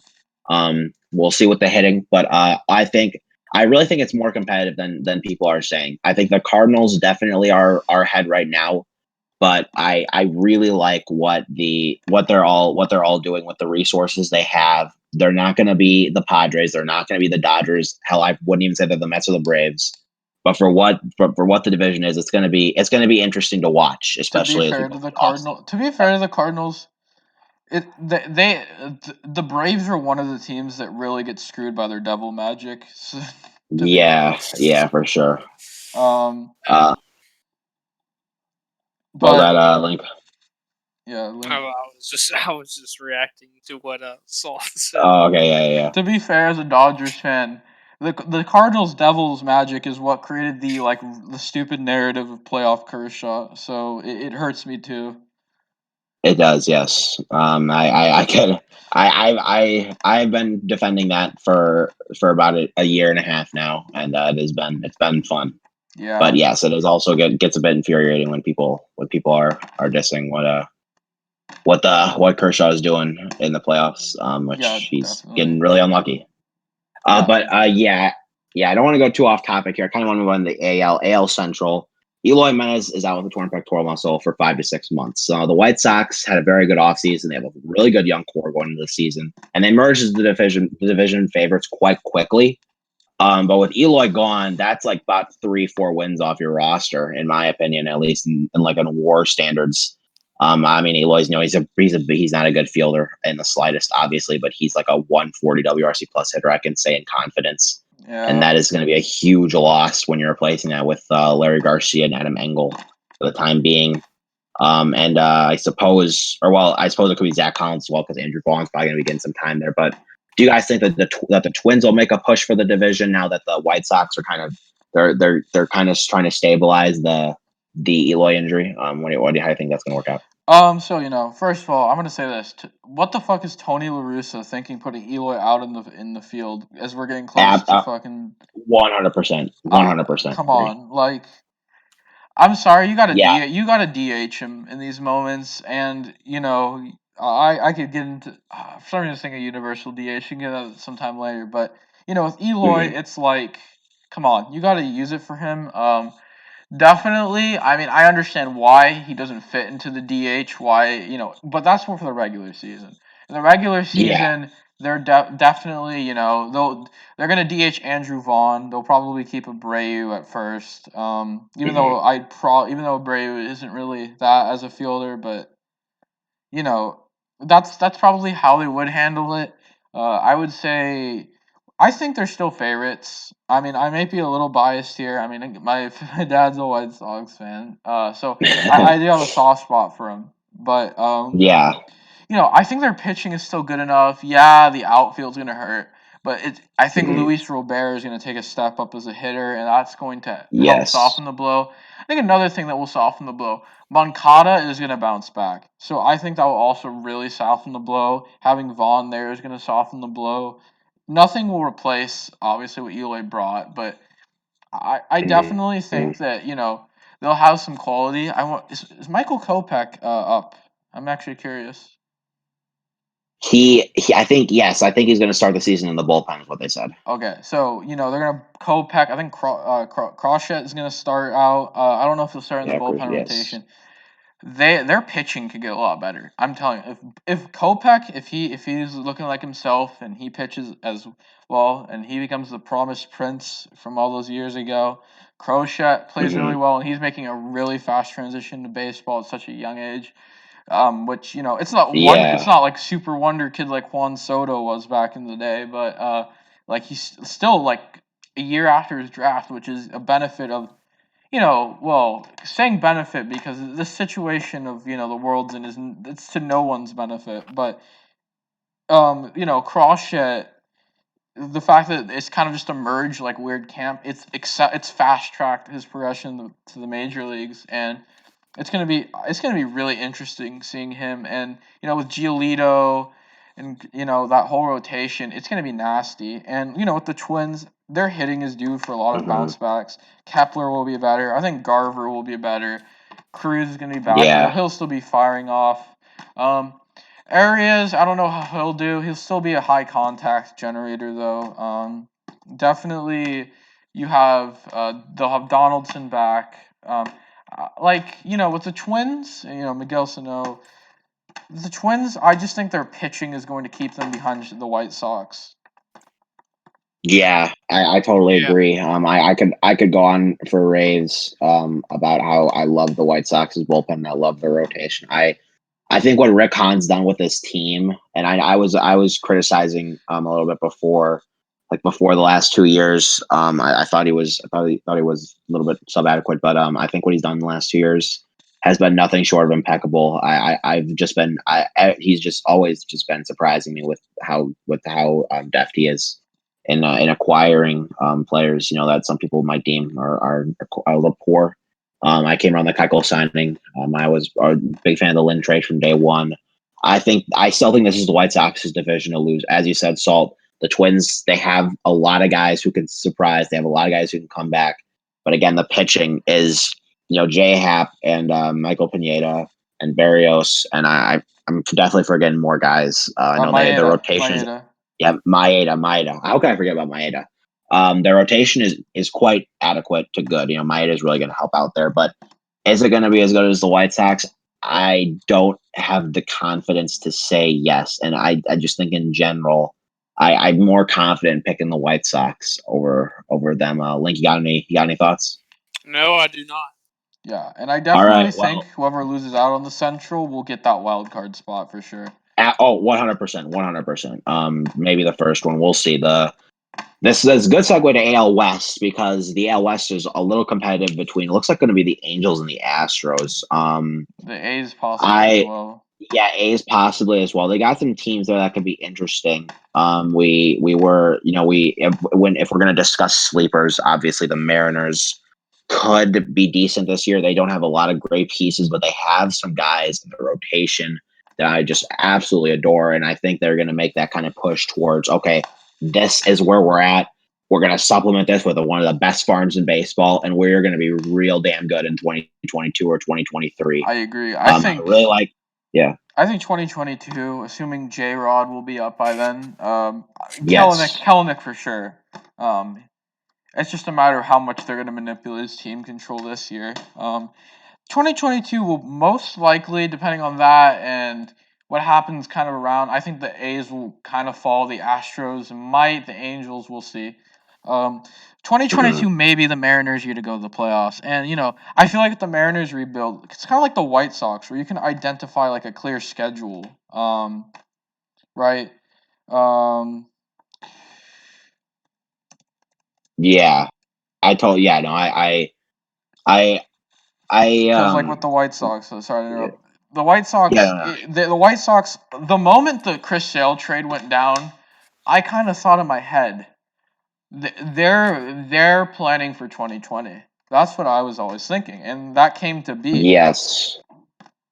Yeah, no, I thought they were building for like 3 or 4 years And as so well. with the Mariners, to me, it was kind of hard to see when they first blew it up after 2018. We just wanted to see how that farm system is, and it's gotten stronger and stronger since then. Mhm. Now I'm thinking Yeah. 2022, 2023. That is their arrival date. Yes.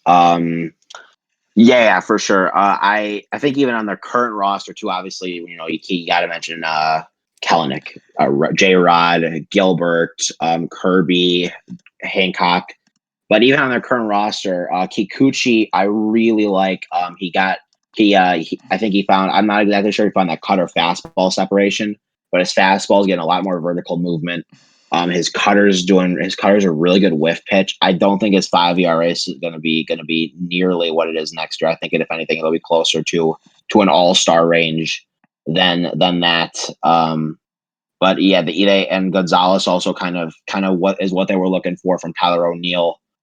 They've got some good guys there. I don't want to stay hooked up on them for too long, since with the Astros and Angels are probably a bit more pressing. The Astros just agreed to a 6-year extension or 5-year extension with Lance McCullers Jr., who is one of their better starters. So he's going to stay there long term.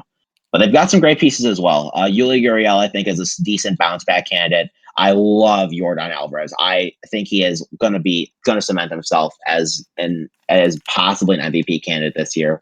Although, mostly with the fact that the voters don't really care if you're a DH or not as much. I mean, JD Martinez finished like 4th in 2018, but he's got a ton of power. He's got great contact, great discipline. He checks all the boxes and more for me on his offensive skill set. Yeah. But yeah, yeah, so definitely, yeah, yes. I do love Jordan. I think, a lot of their hitters will bounce back, Tuve, Correa. Bregman too. He Bregman kind of too. underperformed this year. Yeah, yeah. Especially Correa on a contract year. He's gonna show up big, I think. Yeah, this is Bregman, the time to do it. Bregman and Jordan will be their team MVPs. So they are going to. I think they're going 100%. to mash. I think this is a good year for Houston to kind of show themselves. I feel like after a year, I feel like no one like the whole scandal from before. I don't think it'll be laser focused. I don't think they'd even have to worry all that much about even like Dodger or Yankee fans really getting on them anymore, especially us. Yeah. I feel like there's still a large group of the fan base that's mad about that, but like we There's kind of still some won heat it. there for sure, But like yeah. we've won since then. Maybe the road trips to New York are going to be more unkind now. But we'll see. Yes. We'll see how it goes. I think, but I think no one will really care as much. But I think they'll be good. I think the Astros are the favorites for the division, but the A's and Angels provide some possible competition. Yeah, the Angels obviously they got Rendon and Trout. You can't go wrong with that. They have Fletcher, they have Adele, they got Ohtani. They've got a really solid hitting core, decent pitching core with Ohtani and Bundy up there. Bullpen's okay. They could have to make a push, but the Astros, and I kind of wanted to address this as you were kind of leading into it. Salt is you got to accept that this is not the Astros team that won the World Series. Verlander's injured from I think a solid portion of the season. He might not play at all. Actually, yeah. You don't have Garrett Cole. Although he didn't win the World Series with them, but he was still a huge part of those 100-win seasons afterwards. You don't have Garrett Cole. You don't have Justin Verlander for this year, but they've got some good pieces to build around. And truthfully, I think they can still be in that 90-win hunt or better for the next few years at least. They've got they're building around some decent guys. Obviously, Forrest Whitley consistently being hurt is really hurting them, but I really like where they're at. I think that as long as they'll be able to manage through the cap, and it's gonna be tough with Correa being a free agent, they'll be good enough to at least win for the next 2 years. As long as free agency goes well. If free agency goes poorly, we'll talk from there. But I like where they're at right now. I suppose we should probably wrap it up soon. If anyone has, I think we should talk about one more thing. If anyone has any sleepers for this year for the MLB season, pitcher or hitter, we can do two. We can do predictions, and then we could also do sleepers. Okay, yeah, sure. I would say for I guess for my predictions for each of them. I would say, and I mean, I'm going to go a little bit safe here, but I'd say for the NL East, to like the Mets, NL Central, like the Cardinals, NL West, like the Dodgers, AL East, like the Yankees, AL Central, like the White Sox, and AL West, I like the Astros. If I had to pick a sleeper team to win the division, it's definitely the Cubs or Brewers, the NL Central, leaning a little bit more towards the Brewers. I think they're a little bit safer, but I think they could. And then the wild cards, I think are probably going to be Padres. Probably going to end up being Padres and Braves.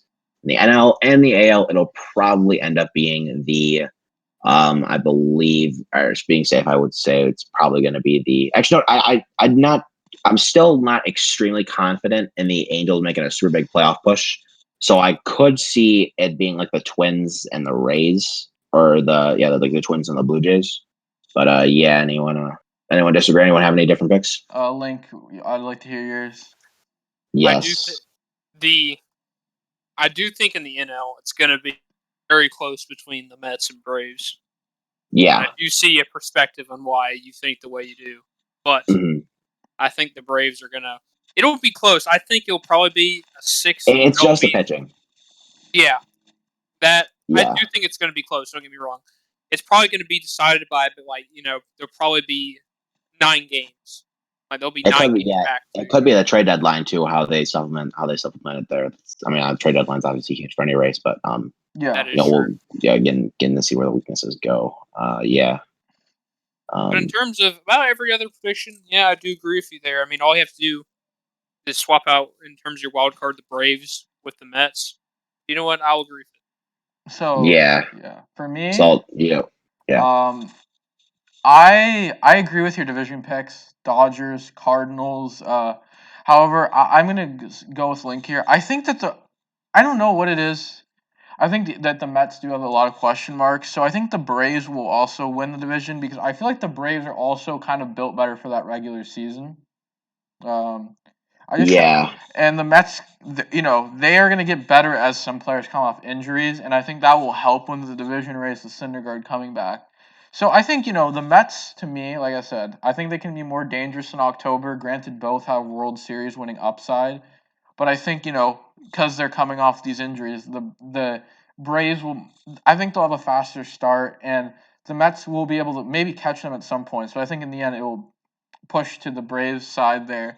Definitely still, I agree Houston will win the division. I just think I'd personally have the Rays over the Jays. But I think it's Yeah. pretty good overall. So You can never sleep on the Rays. definitely. That's one thing we've always learned. And Well, we learned that last year. So yes, they trade Tommy Pham. They make the World Series. So They yeah. they're quite good. In terms of sleepers, I do kind of want to touch on this a Yeah. little bit. Don't I have one super major, but I do like some guys. I think for this year at least, this is going to be a big stretch. But I honestly like Kyle Hendricks and Zach Davies' odds to be Cy Young sleepers, only because of how effective they were managing contact.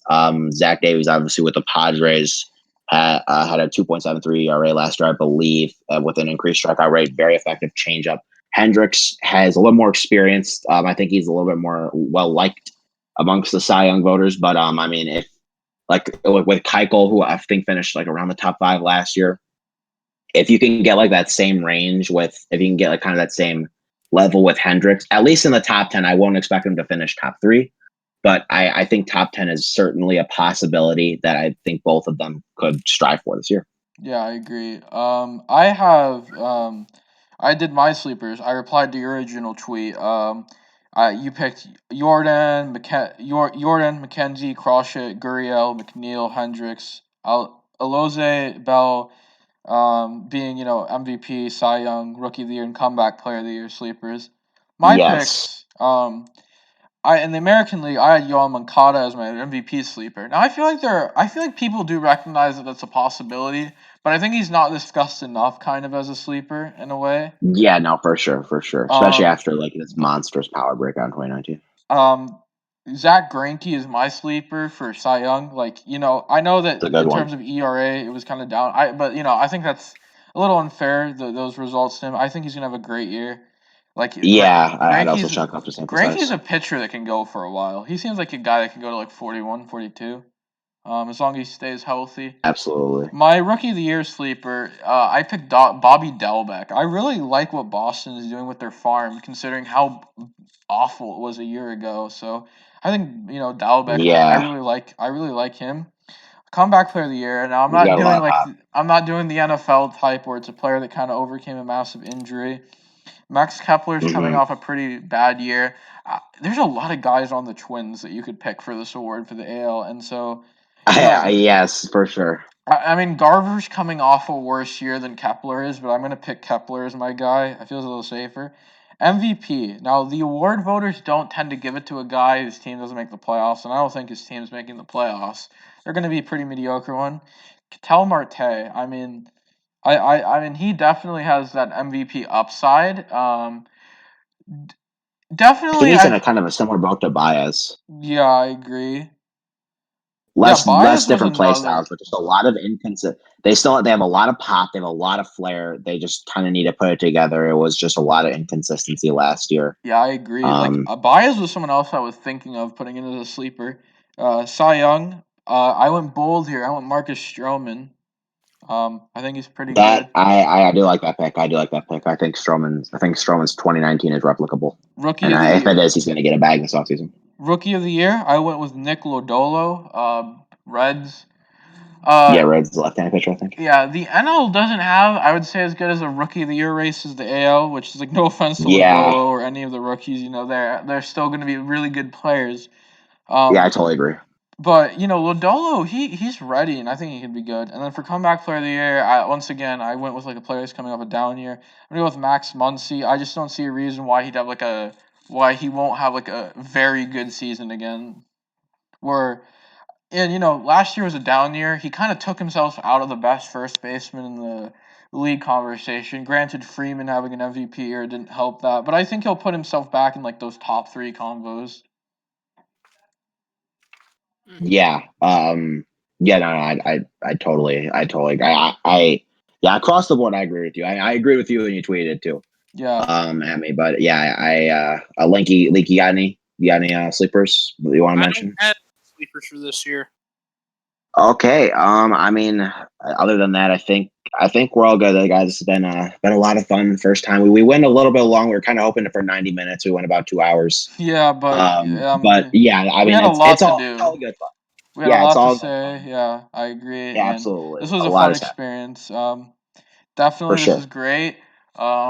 Obviously, it'll be more condensed, but obviously, as it becomes more regular, there'll be less to do since we're kind of going Hmm. off of, say, like a week of something, like maybe the I would past say we're month going. in Yeah, sports. I would say we're Yeah. going off like the last month of stuff. So honestly, for that, I think we did. I think this is. I think this is. I think I'm just excited to see where we're going to have a lot of fun with Lincoln Salt here. And yeah, we hope. Hope you guys had some fun. We'll listen to us. Had some agreed with what we had to say.